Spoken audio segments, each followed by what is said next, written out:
Buenas tardes, nosotros somos el equipo 3 y expondremos acerca del marco legal constitucional y su relación con la normatividad laboral. Mi nombre es Arturo Ismael y a continuación expondré sobre el marco legal laboral y la estructura de la ley de trabajo y del seguro social.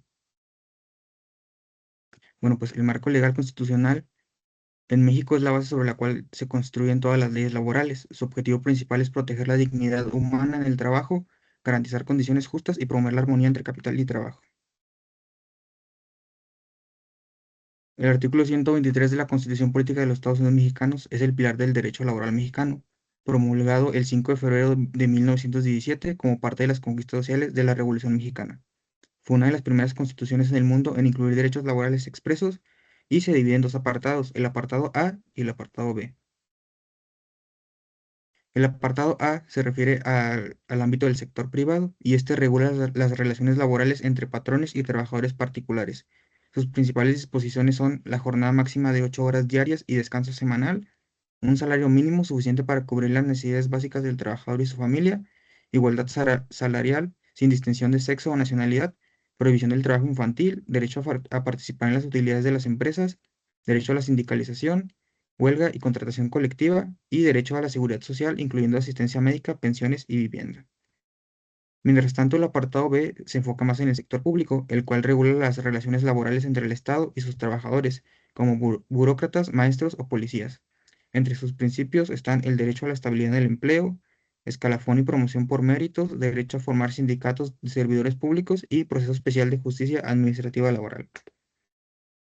Y pues otros artículos relacionados podría ser el artículo 5 que garantiza la libertad de trabajo siempre y cuando sea lícito. El artículo 31, la fracción 4, obliga a los ciudadanos a contribuir al gasto público, lo que incluye las cuotas obrero-patronales al IMSS e Infonavit. Y pues el artículo 25 y 26 que establecen que el Estado debe promover el desarrollo económico con justicia social y empleo digno. Y pues importancia y es relacionada a buscar tres objetivos: proteger los derechos del trabajador, dar certeza jurídica a los empleadores y promover el bienestar social y económico del país. Un ejemplo práctico de esto podría ser que el derecho de seguridad social garantiza que un trabajador que sufre un accidente o enfermedad tenga atención médica sin perder sus ingresos. A su vez, el patrón sabe que cumpliendo las leyes evita sanciones y mejora la productividad de su empresa. Y pues a continuación explicaré la estructura de la Ley Federal del Trabajo, la Ley de Seguro Social y el Infonavit. Y pues estas tres leyes son el núcleo del derecho laboral mexicano, pues desarrollan y operan lo que la Constitución establece. Juntas conforman un sistema integral que regula la relación del trabajo, la seguridad social y el acceso a la vivienda. Y pues la Ley Federal de Trabajo fue promulgada originalmente en 1931 y renovada en 1970. Esta regula las relaciones laborales en el sector privado conforme al apartado A del artículo 123. Esta se divide en cuatro grandes bloques temáticos y 15 títulos. Disposiciones generales, que son los principios rectores, definiciones y fuentes del derecho laboral. Relaciones individuales y colectivas, formas de contratación, jornada laboral, salarios y despido. Condiciones de trabajo relacionadas a vacaciones, aguinaldo, seguridad e higiene. Derechos y obligaciones, tanto del patrón como del trabajador. Organización sindical, que es la cual se enfoca en la libertad sindical, negociación colectiva y huelgas.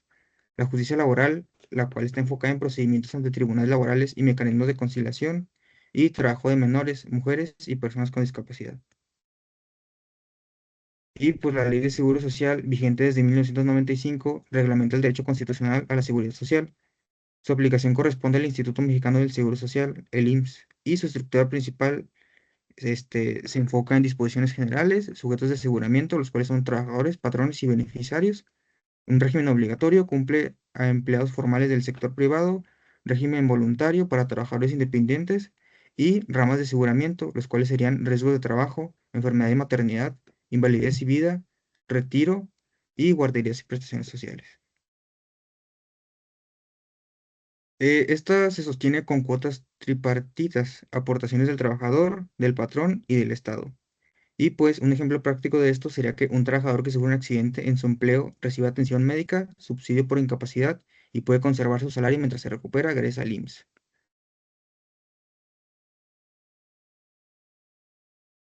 Y pues el Infonavit, que sería el Instituto de Fondo Nacional de la Vivienda para los Trabajadores, es creado en 1972 y se encarga de administrar el Fondo Nacional de Vivienda, regulado también por el artículo 123 constitucional, específicamente la fracción 12.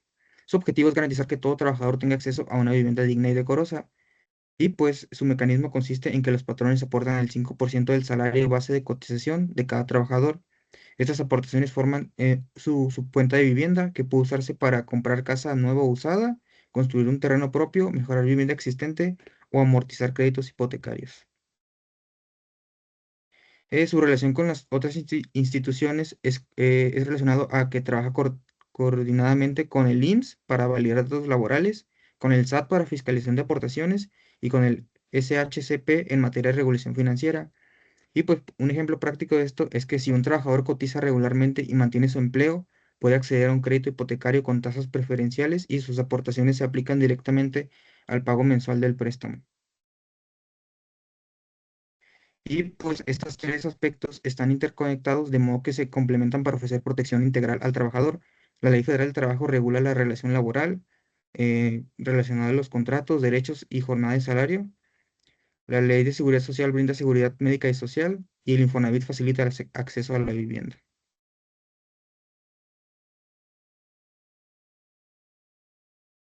Mi nombre es Karenia Flores y yo voy a hablar de la reforma 2012. Pues en 2012 se reforman diversas disposiciones de la ley del Seguro Social y del Instituto de Seguridad y Servicios Sociales de los Trabajadores del Estado, pues se reforma el artículo 118 y se añade un artículo 29 transitorio a la Ley de Seguro Social.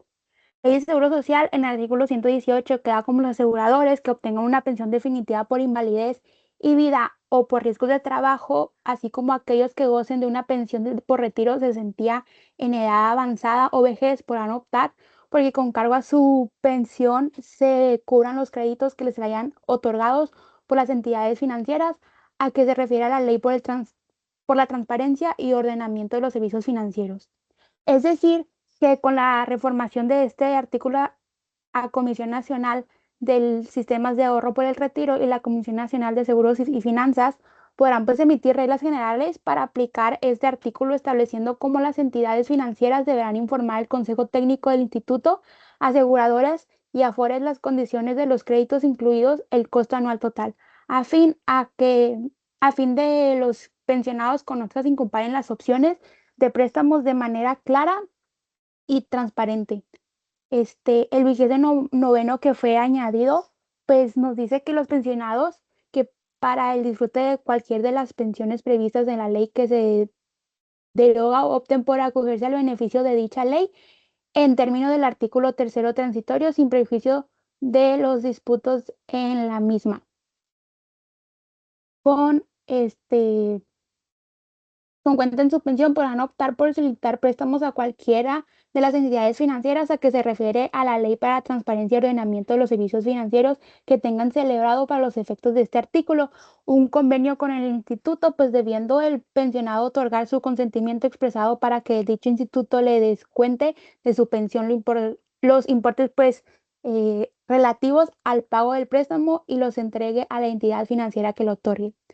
De esta manera, el instituto solo podrá firmar convenios si los descuentos mensuales por préstamo no superan el 30% de la pensión ni reduce su monto debajo de las financieras, deberán informar al instituto las condiciones del crédito, incluyendo pues el costo anual total para que los pensionados puedan comparar opciones. Además, los gastos administrativos serán cubiertos por las entidades financieras y el Consejo Técnico podrá emitir las disposiciones necesarias para aplicar estas reglas. Y como les mencioné en un inicio, pues hubieron varios cambios, varias reformas en el 2012 importantes en la Ley Federal del Trabajo, pues la Ley de los Seguros Social y la Ley del Infonavit, con el propósito pues de modernizar el marco laboral y fortalecer los derechos de los trabajadores. En el caso de la Ley Federal de Trabajo, pues se buscaba la flexibilidad laboral, se introdujeron nuevas modalidades de contratación incluyendo contratos por hora y periodos de prueba, así como la capacitación inicial obligatoria para los nuevos empleados. Al igual que la regulación de las subcontrataciones, se crearon artículos 15A al 15D, estableciendo que la subcontratación solo podía realizarse cuando cumplieran con requisitos de especialización y sin abarcar la totalidad de las actividades del patrón principal. al igual que tenía objetivos adicionales como promover la productividad y la formalización del empleo y fomentar la inclusión laboral de jóvenes y mujeres. La ley del Seguro Social, pues se reforzó la responsabilidad solidaria de las empresas beneficiarias respecto de los trabajadores subcontratados, vinculando esta obligación también con las aportaciones a vivienda.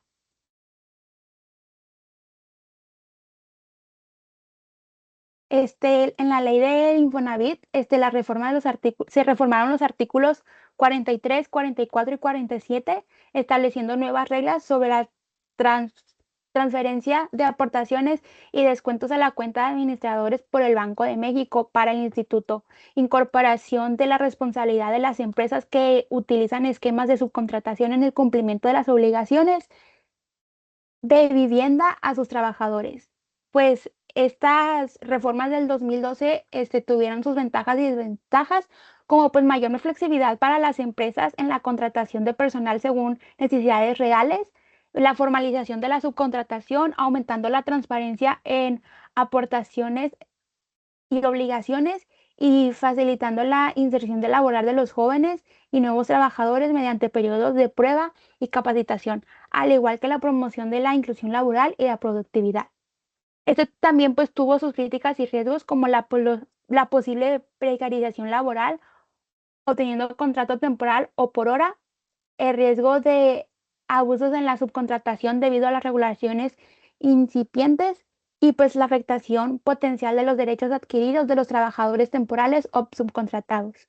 Pues estas reformas del 2012 en su conjunto pues son reformas que buscaban utilizar el sistema laboral y de seguridad social en México, garantizando mayor transparencia y pues protección a los derechos de los trabajadores, así como una mejor adaptación a las necesidades del marco laboral contemporáneo.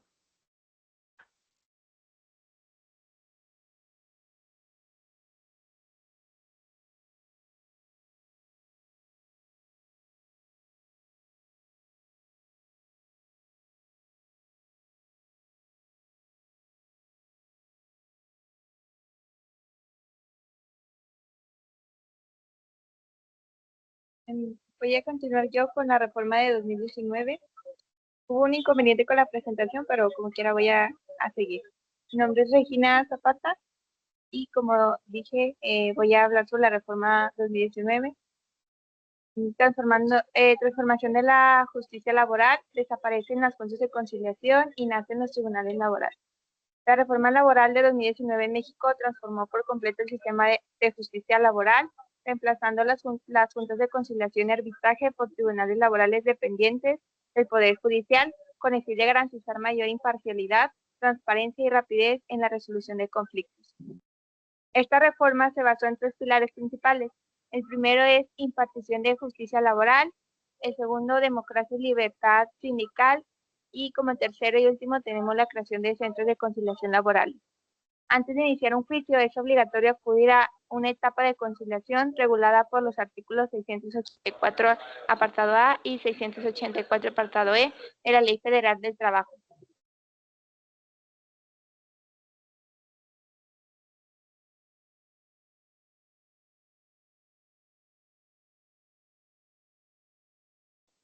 Perdón.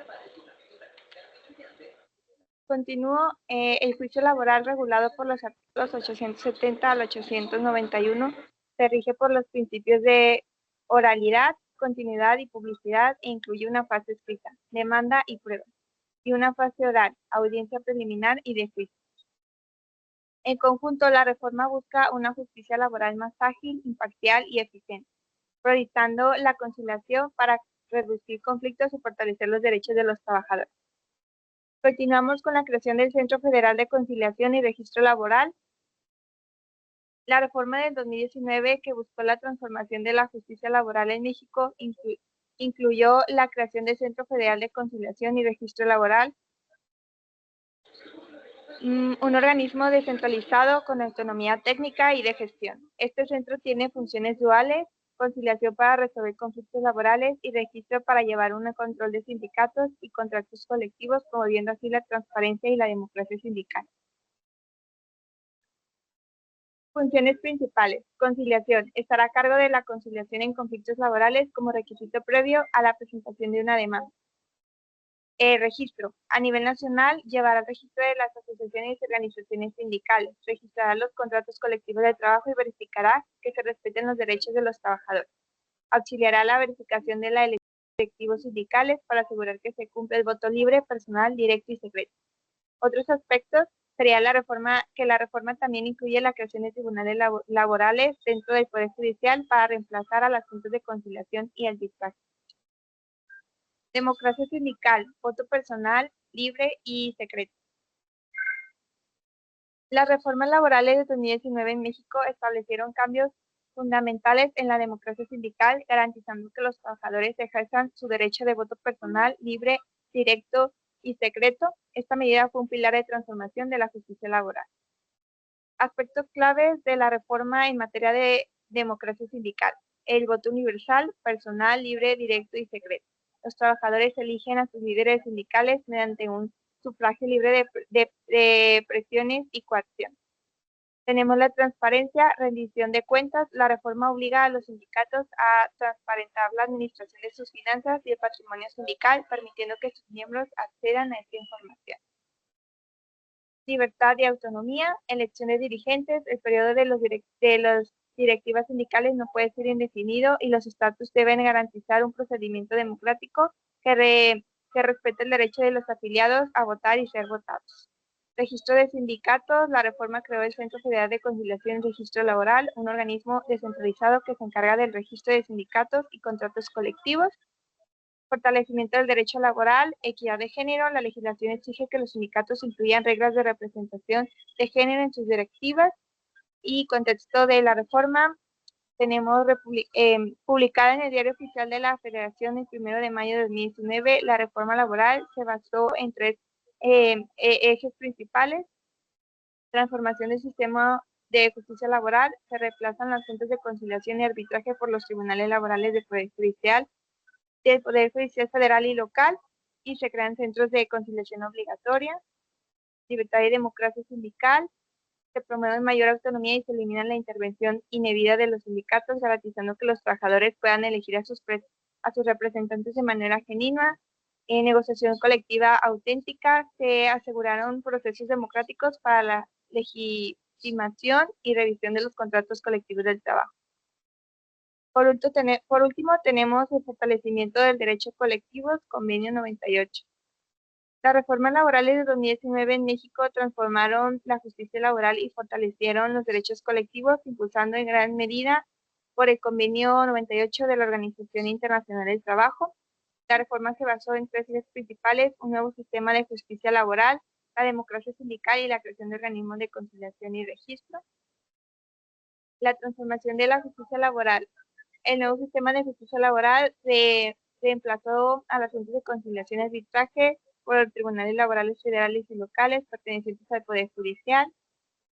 Tiene procedimientos más ágiles, en donde se buscó agilizar los procesos judiciales y garantizar juicios más transparentes y expeditos con la presencia de un juez. Conciliación obligatoria. Antes de llegar a juicio, los trabajadores y patrones deben agotar la instancia de conciliación obligatoria, el cual es manejada por centros especializados. Fortalecimiento de derechos colectivos. Convenio 98 de la Organización Internacional del Trabajo. La reforma incorporó los principios del convenio 98, ratificando por México para garantizar la libertad sindical y la negociación colectiva. Igualmente, podemos mencionar el voto personal libre, directo y secreto. Se estableció la obligatoriedad del voto personal libre, directo y secreto para la colección de los dirigentes sindicales y la aprobación de los contratos colectivos. Legitimación. Se exigió la legitimación de todos los CFT existentes a través del voto de los trabajadores para asegurar que realmente representan sus intereses. El plazo para este proceso concluyó en mayo de 2013. Transparencia sindical. La reforma promovió la transparencia en la vida interna de los sindicatos, impulsando la rendición de cuentas sobre el patrimonio sindical y los procesos internos. la creación del Centro Federal de Conciliación y Registro Laboral. Este nuevo organismo asumió la función de registrar a todos los sindicatos, garantizando la certeza jurídica y la transparencia de los procesos. Y ya por último tenemos el contexto e impacto. Estas reformas se originaron en parte por las obligaciones de México bajo el Tratado Comercial entre México, Estados Unidos y Canadá, que estableció estándares laborales más elevados y democráticos. El objetivo fue terminar con prácticas como los contratos de protección firmados a espaldas de los trabajadores y darles mayor voz a las decisiones que afectan sus condiciones laborales.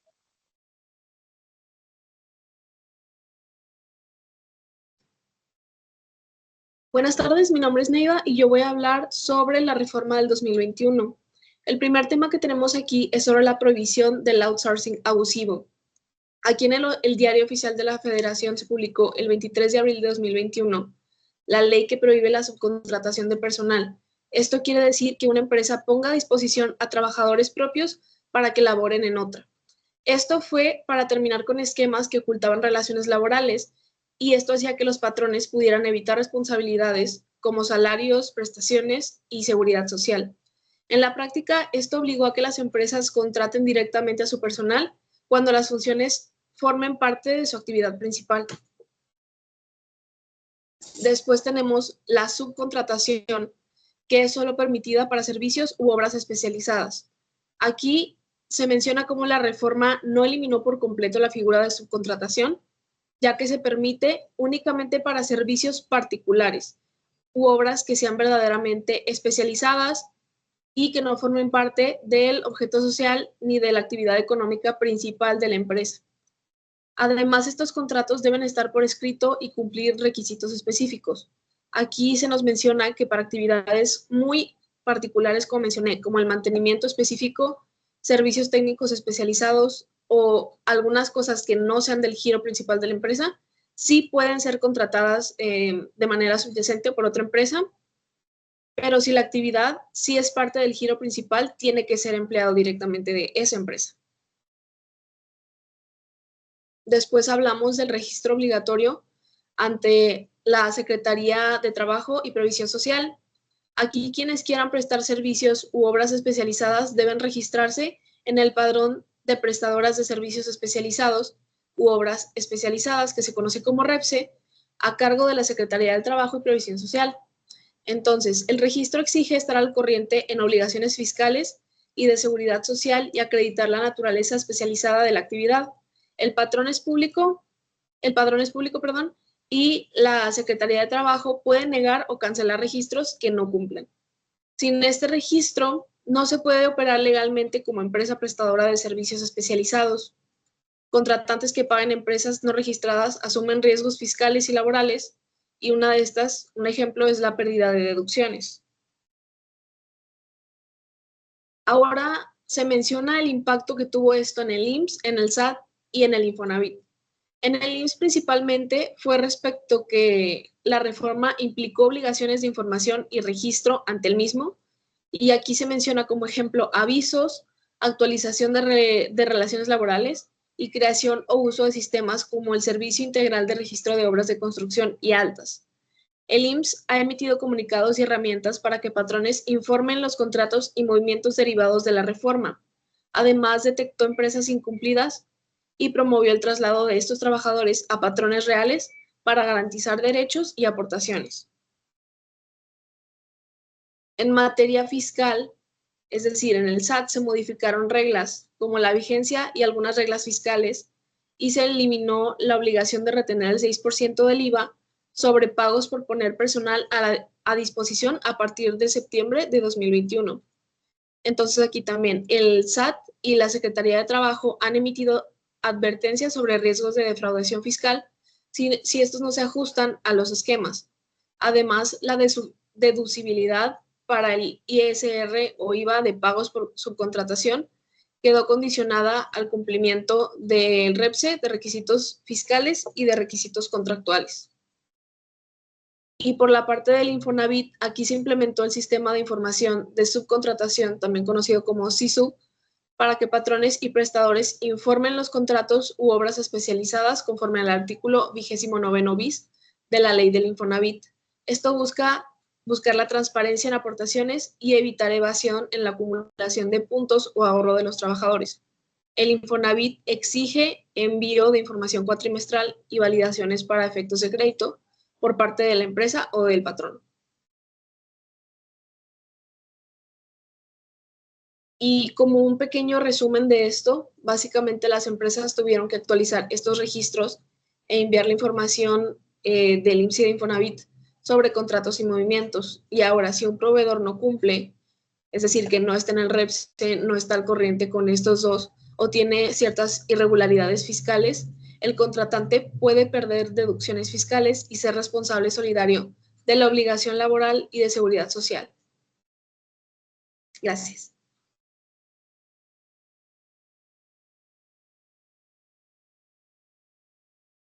Bueno, tras el término de esta práctica pude analizar y comprender la estructura de la Ley Federal del Trabajo y la Ley de Seguro Social e Infonavit, así como su relación con el derecho laboral en México, pues ya que estas están desarrollan lo que pues, la Constitución establece. En 2012 se reformaron diversas disposiciones de la Ley del Seguro Social y del Instituto de Seguridad y Servicios Sociales de los Trabajadores del Estado. Para años después también haber reformas en el 2019 y 2021. Introdujeron pues ajustes importantes en materia de seguridad social y cálculo de prestaciones, actualizando criterios sobre aportaciones, subsidios y derechos laborales. Durante el análisis de la información que fue recabado por mis compañeros y por mí, pues comprendí la importancia del marco constitucional que respaldan los derechos laborales y la estructura de las leyes, ya que creo que pues es de suma importancia para nosotros como futuros administradores entender y comprender y dominar las regulaciones de la Ley Federal del Trabajo, ya que esto establece pues, sus relaciones laborales, los contratos, las condiciones de trabajo y pues los procedimientos legales, ¿verdad? La Ley del Seguro Social establece la seguridad social y las obligaciones de aportaciones y el Infonavit pues regula los créditos y aportaciones para vivienda. Pues al igual que esta evidencia pues me permite profundizar y comprender de una mejor manera el cálculo del salario de área integrado mediante la práctica, entendiendo que este representa pues la base para determinar correctamente las prestaciones, aportes patronales y subsidios del IMSS, pues ya que integra el salario base y todas las prestaciones ordinarias y extraordinarias.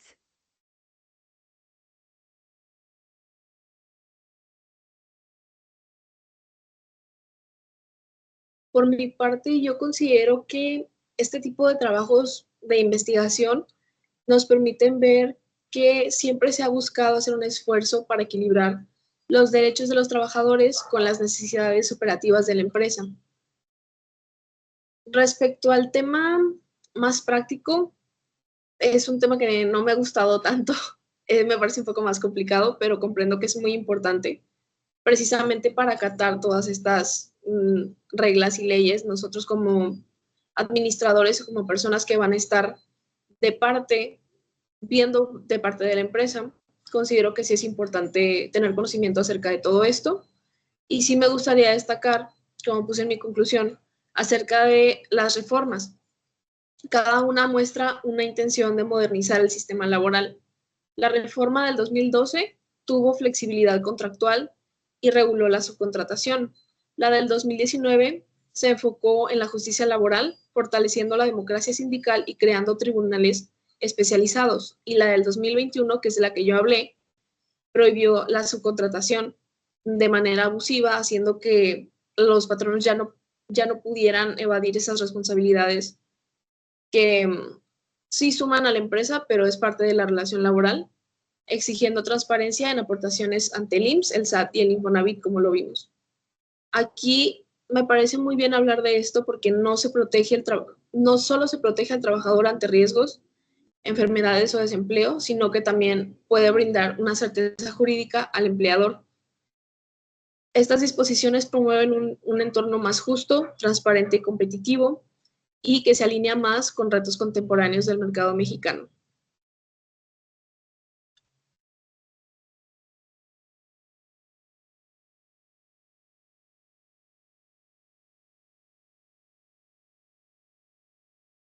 Bueno, por mi parte, yo puedo decir que la normatividad de las relaciones laborales en México se fundamenta en el marco legal constitucional, específicamente pues en el artículo 123 de la Constitución Política de los Unidos Mexicanos, que establece que los derechos y obligaciones tanto de trabajadores como de patrones pues tienen que ser recíprocos.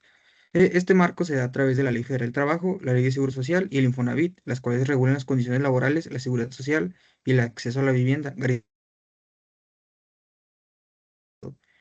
Y pues respecto a las reformas laborales anteriormente mencionadas, a lo largo de los años han reforzado la transparencia sindical, la justicia laboral y la equidad de género, modernizando las relaciones laborales en beneficio del desarrollo económico y social del país.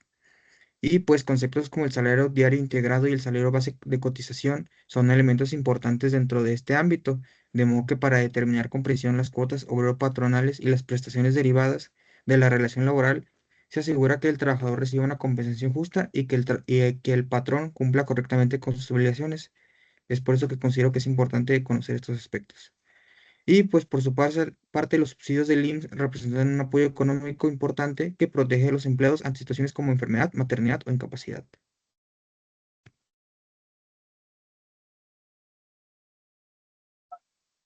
Bueno, ya soy la última. Yo, después de analizar este tema, pues entendí mucho mejor cómo funcionan las leyes laborales en México y por qué son tan importantes para proteger a los trabajadores. Igualmente, pues es importante saberlo porque en un futuro vamos a trabajar dentro de una empresa. Entonces, sí creo que es muy relevante que conozcamos estos temas. Igualmente aprendí que el artículo 123 de la Constitución es la base de todo y que de ahí se derivan la Ley Federal del Trabajo y la Ley de Seguridad Social y el Infonavit, que juntos garantizan derechos como salario justo, seguridad social y acceso a vivienda digna.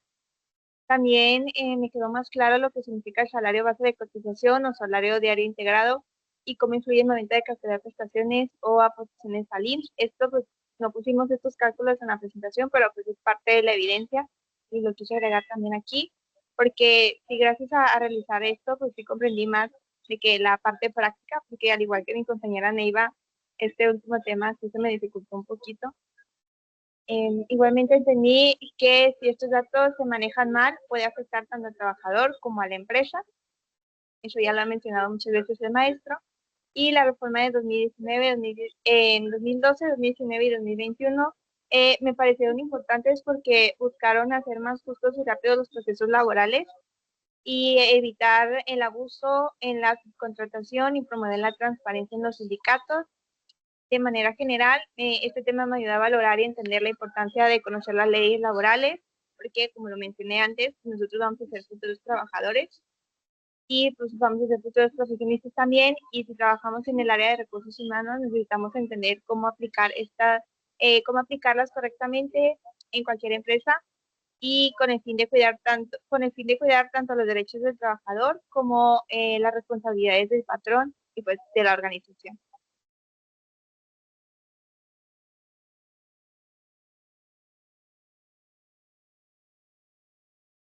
Y eso sería todo. Gracias.